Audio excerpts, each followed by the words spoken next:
नमस्कार मित्रांनो, करा नदी पात्रामध्ये बेवारस मृतदेहाची विल्हेवाट लावण्याचा प्रकार घडला आहे.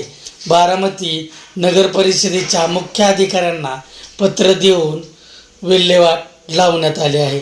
नदीपात्रामध्ये विल्हेवाट लावणे योग्य आहे का, असा प्रश्न तेथे राहणाऱ्या नागरिकांना पडला आहे.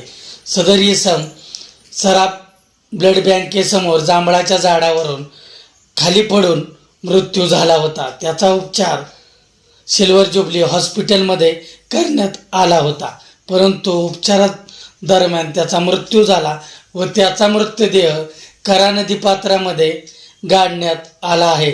तरी संबंधित लोकांची चर्चा चालू आहे की नदीपात्रामध्ये पूरनियंत्रण रेषेत हा मृतदेह गाडणे योग्य आहे का, यंत्रणा खरोखर यामागे तपास करणार का.